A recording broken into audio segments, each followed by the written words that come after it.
I wasn't planning to stop. In fact, I almost didn't. I was just walking off a hangover, headphones in, trying to forget what the city had done to me, and then I saw it. A sagging cardboard sign nailed to a wooden stake by the roadside, hand-scrawled in black marker, yard sale, 1 day only.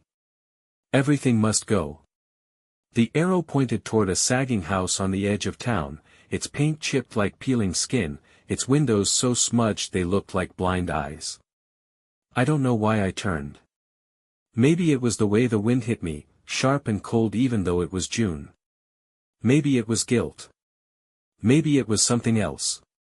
But I followed that arrow down the cracked driveway and into the front yard cluttered with the remains of someone's forgotten life, stacks of old magazines, worn-out boots, VHS tapes in dusty sleeves, mismatched cutlery, a porcelain clown whose grin was too wide to be innocent. There were only 2 people there, a hunched woman in a wide gray shawl, sitting motionless on a lawn chair like a stone gargoyle, and me. She didn't greet me. Didn't smile. She just sat there, her face hidden in the shade of her floppy hat, her hands folded like she was at a funeral. I walked past her without speaking, half creeped out, half intrigued, and that's when I saw it. Nestled between a rusted toaster and a box of tangled jewelry was an old Polaroid camera, the kind my dad used to carry on camping trips when I was a kid, bulky, boxy, and humming softly with an electrical itch like it wanted to be touched. I picked it up, brushing dust from the plastic, and the woman finally spoke, not loudly, not directly, just a whisper that floated across the silence like dead leaves. It doesn't take pictures. It shows things. Her voice was like wet paper tearing. I looked up, confused, but she was staring off into the distance, not even looking at me. I should have walked away. I should have left it right there. But instead, I laughed nervously, pulled a crumpled $5 bill from my wallet, and said something stupid like, "Well, I could use a little truth." The woman didn't take the money. She didn't even move. I set the bill down on a nearby table and walked away with the camera in my hands, telling myself I just found a quirky old collectible, maybe something cool to hang on my shelf. But I couldn't shake what she'd said. It doesn't take pictures. It shows things. The words echoed in my head as I walked home, the camera swinging from its cracked leather strap, heavier than it should have been, warm against my side like a living thing. And I swear to you, swear on everything, I hadn't even made it to my front steps before I heard the click. I froze, heart hammering. The camera had taken a photo. On its own. No one had touched the shutter. No one had pressed the button. But the motor had whirred, the film had slid out with a hiss, and in my hand, the picture began to develop. I stared at it, waiting. Waiting for the image to appear. For a long moment, it looked blank, just a soft gray blur that I don't know what I expected to see, maybe just a blurry porch shot or a grainy angle of my feet, but as the film darkened and shapes took form, my heart slowed, then skipped, then plummeted entirely. The photograph, still warm and sticky from the chemicals, showed a familiar scene, my hallway, just inside the front door, lit by the soft yellow glow of the ceiling light I always leave on when I go out. Only, there was someone there. A figure, standing dead center in the frame, exactly where the runner rug meets the corner of the wall, tall and stiff like a mannequin in a blackout, wearing what looked like an old coat or maybe a funeral suit, its features too smudged to see clearly, but just sharp enough to know this wasn't some camera glitch or reflection. I was frozen, staring at the photo like it was going to move in my hands, like maybe if I blinked, it would turn and look at me. I turned to face the front door, blood pounding in my ears, keys clenched so tight in my fist that I felt one slice the skin on my palm, and even though my entire body screamed for me to turn around and run, just run, I did what every idiot in every horror story does, I went inside. The first thing I noticed was the silence. Not the usual kind of quiet you get when you're home alone with the fridge humming and the pipe settling, but a hollow, waiting silence, like the house was holding its breath. My hallway looked exactly as it had in the photo, same runner rug, same half-burnt light bulb buzzing faintly overhead, but there was no one there.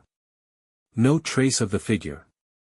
I checked the closets, peeked under the table, even opened the bathroom door and yanked back the shower curtain, half expecting to see a pale face grinning back at me, but nothing.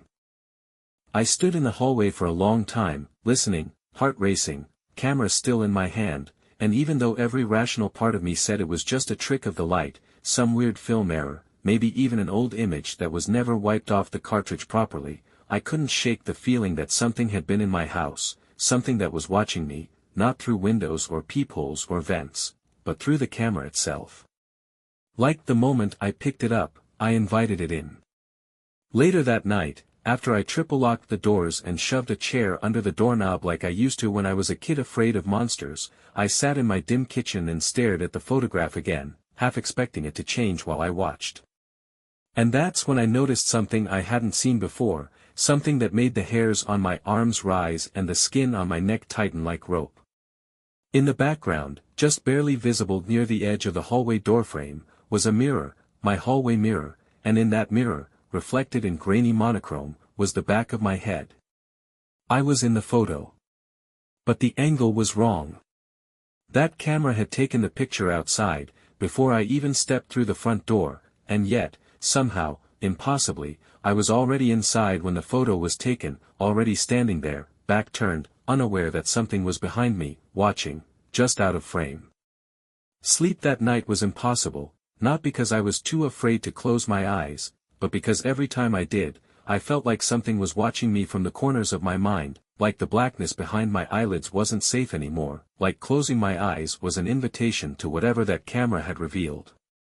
I left every light on in the house, even the flickering lamp in the basement that I usually avoided because it hummed like a dying insect, and I set the Polaroid on the table across from me where I could keep it in sight. I don't know what I expected, that it might move on its own, or whisper, or click again in the dead of night without being touched, but what scared me more than anything was that it just sat there. Still. Silent. Innocent. Like it hadn't already broken the rules of reality once. By morning, I convinced myself I needed to know more. Needed to test it. Needed to take control. So I loaded the last 2 sheets of film left in the cartridge and told myself this would be the end of it. Just prove it to yourself, Ethan. Take 2 more shots. That's it. Then walk away. I started with the living room. It was safe. Familiar. Filled with dust motes and thrift store furniture. I stood in the doorway, heart pounding against my ribs like it was trying to get out, raised the camera to my face, and pressed the shutter. The click was loud, sharper than it should have been, and the camera spat out the photo with a slow hiss, like it was reluctant to reveal what it had seen. I waited, holding the photo in shaking hands as the image began to bloom, pale shapes rising out of nothing, like ghosts returning to flesh. The room came into view, my couch, my shelves, the crooked blinds that always let too much light in. But there, sitting on the couch that I knew was empty just seconds before, was a shape. Not a person, exactly. Not a shadow either. It looked incomplete. As if it had been formed out of smoke and broken memory, its face twisted like a screen stuck between frames of a silent film. It was looking at the camera, at me, and its hands, if you could call them that, were pressed against its head like it was trying to keep something in. I dropped the photo. It fluttered to the floor like dead weight. I wanted to stop right then. I should have stopped. But fear has a strange way of feeding curiosity, and I told myself maybe it was some kind of camera defect or exposure error, like maybe the chemicals were warped, or the old lens was cracked in just the right way to catch light wrong.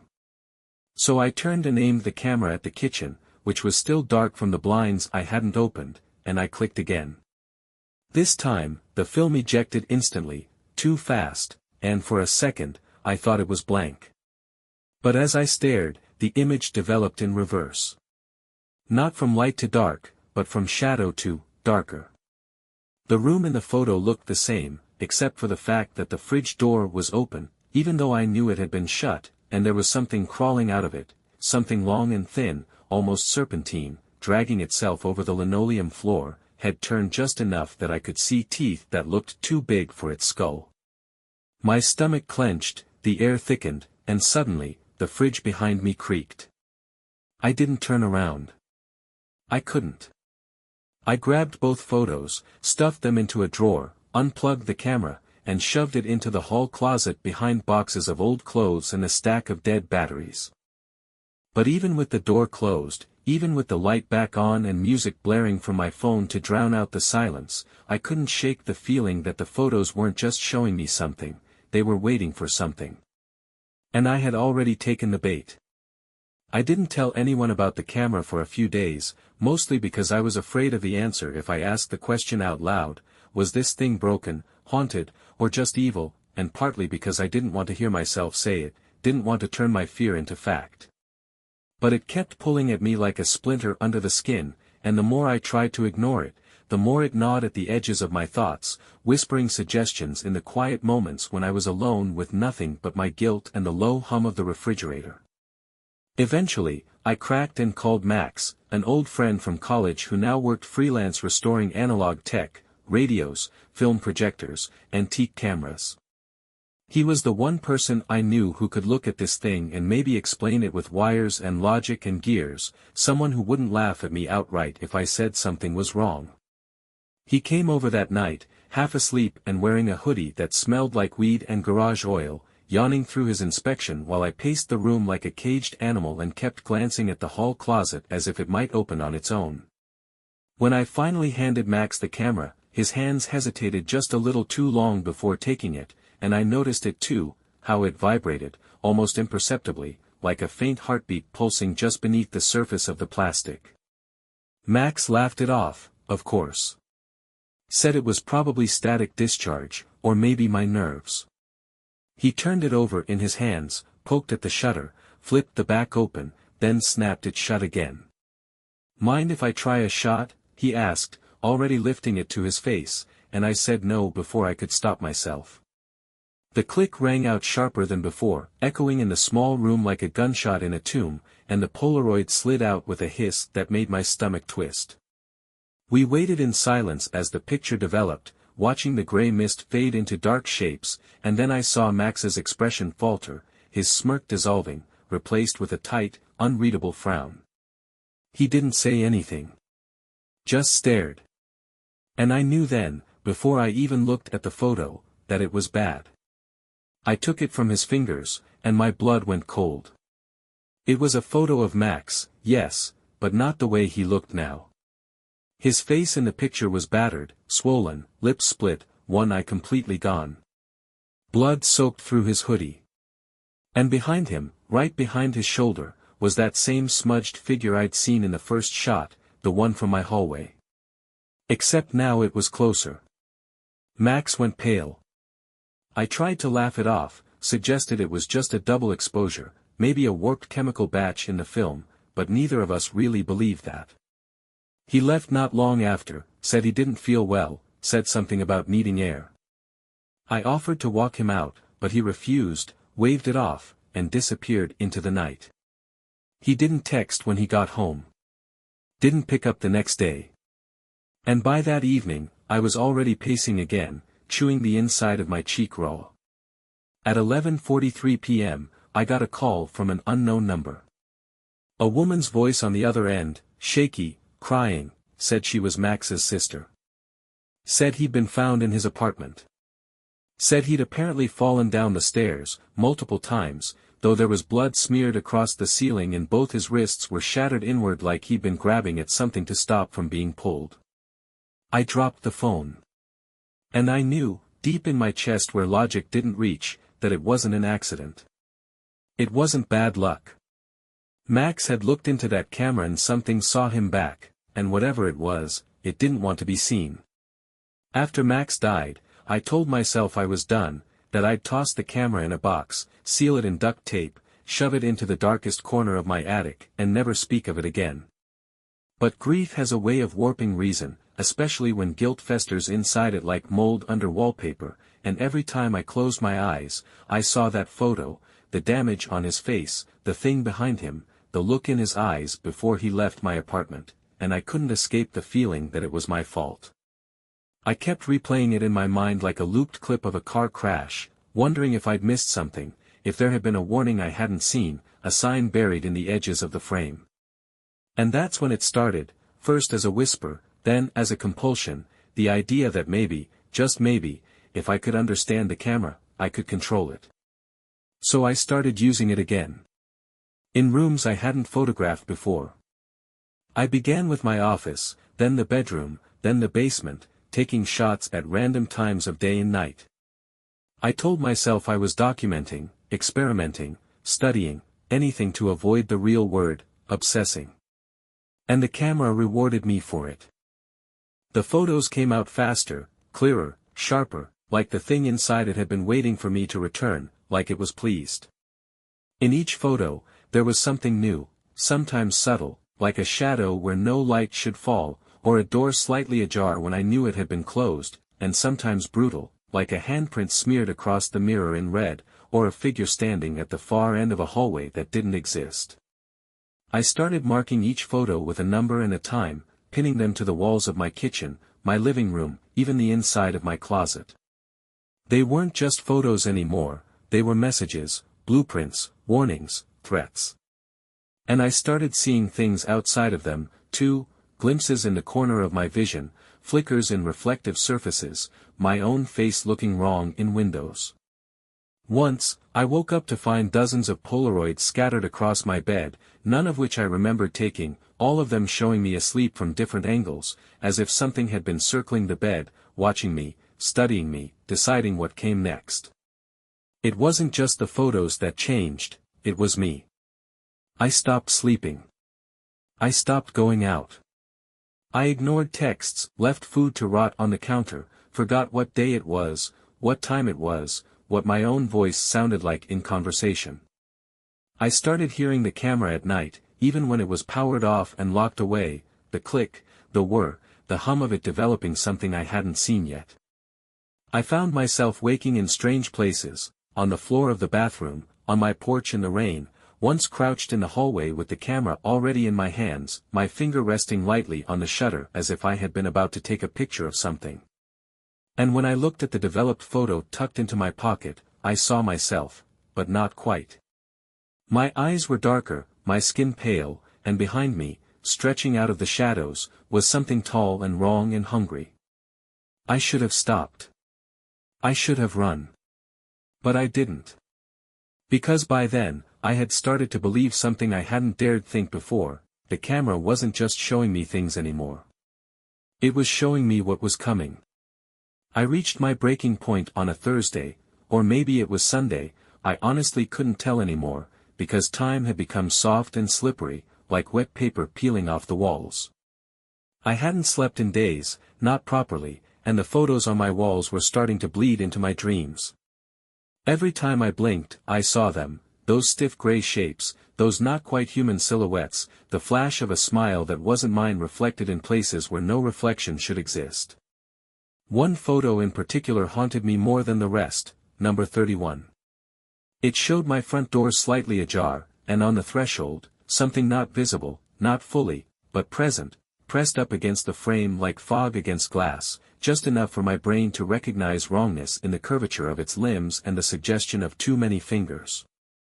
That door had been locked, I was sure of it, had to be, and yet the image glowed with certainty, like it was daring me to look again, daring me to believe it. I couldn't take it anymore. I decided, in the thick, sour haze of sleep-deprived anger, that I would burn it. Destroy the photo. Break the pattern. Prove to myself that this was all in my head and nothing more.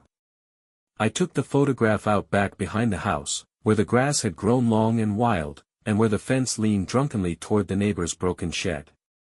I brought a metal bowl, some lighter fluid, and the cracked Zippo I hadn't touched since college. My hands were shaking so badly I could barely hold the flame, and for a moment I just stood there, staring at the photo under the pale gray light of the overcast sky, thinking maybe I should pray, maybe I should speak to it, maybe I should apologize. I didn't.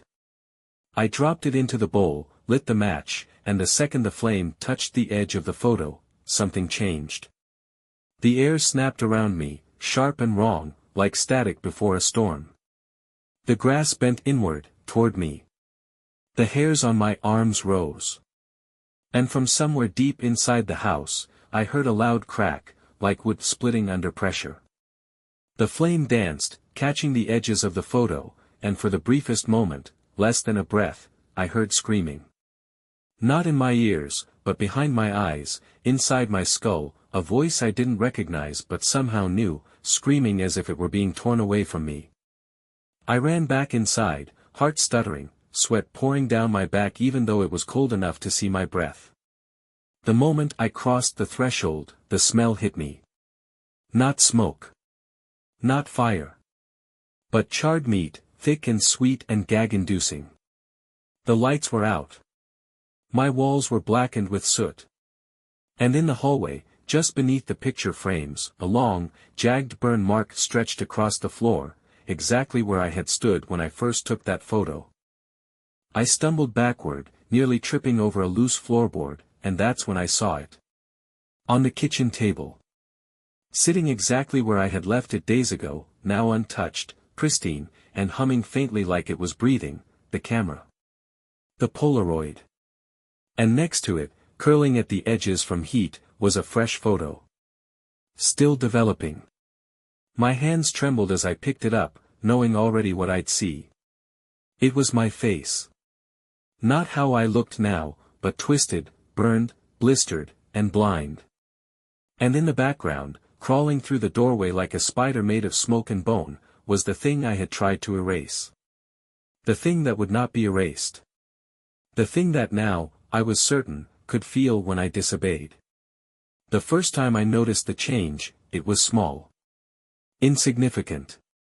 A detail that could have been dismissed as sleep deprivation or the result of staring too long into fluorescent light. I was brushing my teeth, leaning into the mirror, bleary-eyed and nauseated after another night spent listening to that goddamn clicking sound echo through my skull like a metronome without mercy, when I realized something was wrong. My reflection blinked after me. Not with me, after. Just a fraction of a second delayed, but I saw it. I know I did. I froze, toothpaste dripping from my mouth, eyes locked with that slightly off version of myself that now stared back with something colder behind the pupils, like it knew I'd seen it. I stepped back, hard, slamming into the wall behind me, heart rattling inside my ribs, and yet the reflection stood still, frozen for just a blink too long before it moved again in sync. That night, I didn't sleep. I didn't dare. Because deep inside, I knew this wasn't about the photos anymore. Whatever the camera had shown me, whatever it had let in, it was inside me now. Over the next few days, the changes became impossible to ignore. My skin began to feel loose, stretched in places that hadn't been loose before, like it didn't quite fit right. My eyes burned constantly, and I could swear they looked darker in the mirror than they had the day before. Not shadowed, darker. My voice cracked when I spoke, not from sickness, but from something deeper, like I was trying to use a throat that wasn't mine anymore. I started taking photos of myself in secret, just to check, to confirm that I wasn't losing my mind. But each picture told a different truth. In some, my smile was wider than it should have been, too many teeth visible, like someone had stretched my face into a grotesque grin. In others, my pupils were blown out, fully black, like a shark's eyes. One picture, I still can't explain it, showed me mid-scream, mouth open in silent agony, blood dripping from my ears, even though when I took it, I had been completely still. And yet, the blood came later. That night. When I woke up with a pillow soaked in something warm and red and unfamiliar. The camera began taking pictures on its own again, but now, only of me. I'd find them tucked under my pillow, slid under the bathroom door, one even stuck to the inside of the refrigerator like a magnet. I stopped looking at them. Tried to, anyway. But one morning, I found one that made me sit on the floor and weep until my throat felt raw. It was me, of course, bare-chested, hunched forward in the darkness of my hallway, bones protruding from my spine like wet knives, skin around my eyes torn as if claws had pushed out from beneath. And behind me, only now much, much closer than ever before, was the thing. Not a shadow anymore. Not a smudge. Not an implication. It was real. It was detailed. It had form. A body made of unraveling flesh, no face, only a wide, sucking mouth filled with spiral teeth, and in one withered, fingerless hand, it held a camera. My camera. This camera. And in the photo it had taken. I was gone. It happened during one of my blackouts, the kind that had become disturbingly frequent in recent days, moments where I'd wake up in a different room than where I started, hands covered in something sticky, mouth dry, heart racing, memory blank as fogged glass. I had fallen asleep, I think, on the couch, the television flickering static because I no longer watched anything, I just kept it on to drown out the hum. I awoke on the floor of the hallway, twisted at an unnatural angle, spine aching like it had been bent by someone else's hands, the camera resting beside me, warm to the touch as if it had recently breathed.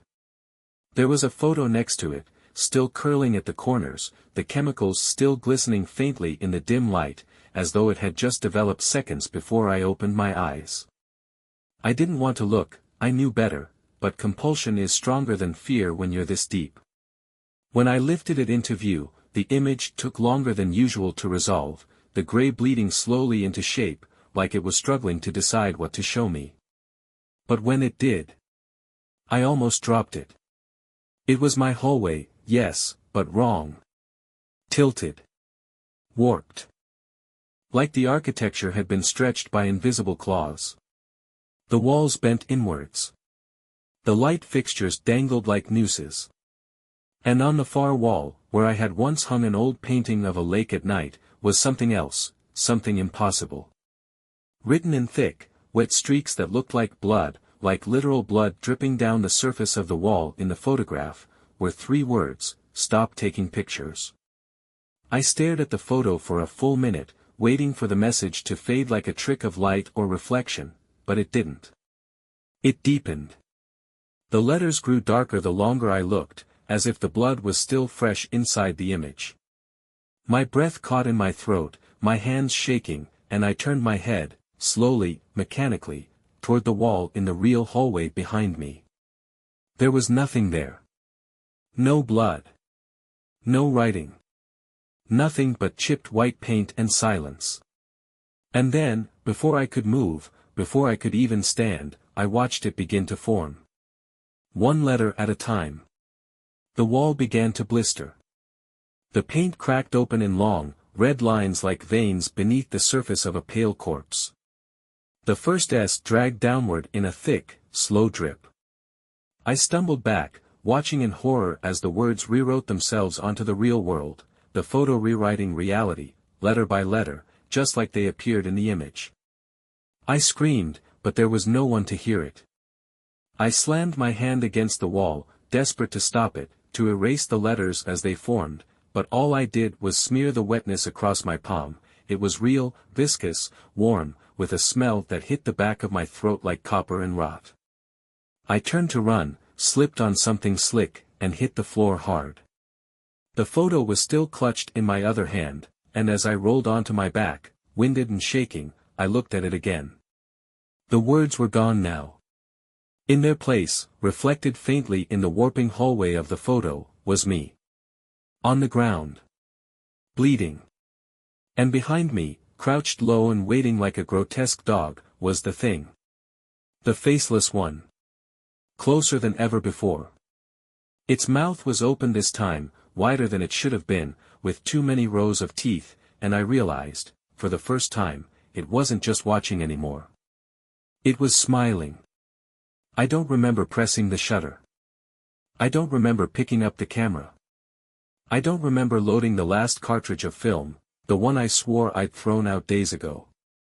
But when I opened my eyes, sometime after the blood on the wall dried into words I couldn't read anymore and the shadows in my apartment grew still like they were waiting for applause, I found myself holding it again. That awful, humming, warm plastic weighed in my hands like a living organ, pulsing with something I didn't understand. My fingers ached. My nails were split. There were deep crescent-shaped bruises where my grip had gone rigid. And in my lap, the final photo. Still damp. Still fresh. Still breathing, if you believe something like that could be possible. I stared at it, terrified to blink, because I knew in my soul what it was before the image even began to appear. I had taken a picture of my own death. It showed my apartment exactly as it was now, same lighting, same shadows, same overturned lamp lying broken in the corner like a casualty of some forgotten war. And in the center of the frame was me. Not asleep. Not screaming. Not distorted. Just still. Kneeling in front of the hallway closet. My mouth slightly open. My head tilted as though listening to something I couldn't hear. My eyes black. Not pupil black, not shadowed, but completely void, like twin sinkholes swallowing light. And standing behind me, so close I could see where its skin peeled in long wet strips, its limbs twisted like splintered wood, its body trembling with hunger, was the thing. No longer implied. No longer a suggestion of horror.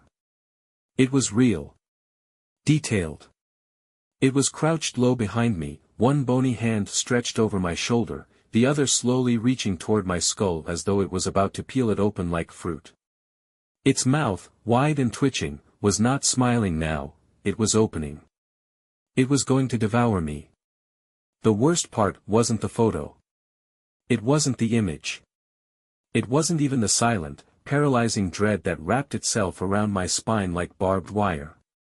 It was the moment I looked up from the picture, slowly, breathlessly, and saw that the room around me was identical to the one in the photo, down to the overturned lamp, the open hallway door, the angle of the shadows cast by the flickering ceiling light. Every single detail matched, exactly. I was no longer looking at a picture of the future. I was in it. And as I turned my head, the last light bulb in the hallway popped and went dark, and I felt something behind me, a breath on my neck, cold and deep and hungry, and I understood, in that final, shaking second, that the camera never showed what could happen. It only ever showed what will. If you're hearing this, if you're watching this, reading this, however it reaches you, then I need you to understand one thing: I didn't survive. Or at least, not in any way that matters. I don't know where I am anymore. I don't know what I am anymore. After the last photo, there was no time to run. No time to scream. No time to resist. The moment I saw it, reality folded in on itself like paper soaked in oil. The walls of my apartment bent, liquefied, breathed. That thing stepped out from behind me, not with a sound, but with the absence of sound, like silence had collapsed into something sharp and unnatural. And when it touched me, everything I was, my thoughts, my memories, my voice, myself, fractured like glass under pressure. I felt my body crack open from the inside. I heard my own breath freeze. I think I screamed, but the sound never escaped. It didn't need to. The camera captured it all.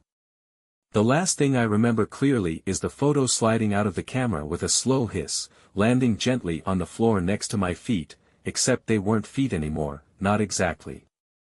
They were bones stretched too long, flesh peeled back like something halfway through becoming something else. And the camera was no longer a machine.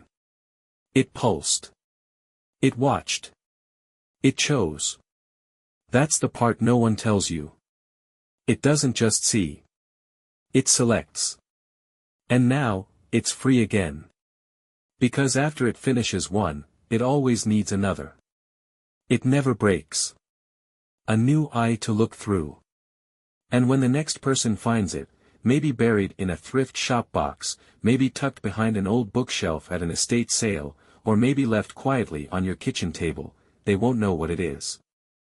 Not at first. They'll think it's just an old camera. Maybe something worth dusting off, snapping a few photos, seeing what happens. So listen to me. If you find it, if you ever find an old Polaroid camera, one that hums when you hold it and breathes when you sleep, one that takes pictures on its own and shows you things that shouldn't be there, don't keep it. Don't touch it. Don't look through the viewfinder. Don't press the shutter, no matter how much it begs. Because once you do, once you see what it wants to show you, it sees you, too. And once it sees you, it's already too late. You might not believe this story. That's fine. That's part of the trap. But if you're watching this right now, check your pockets. Check your desk. Check behind you. Because when I reached the end, I found one last photo. A photo of you. Sitting exactly where you are right now. Watching this story. And behind you, just out of frame, something is smiling.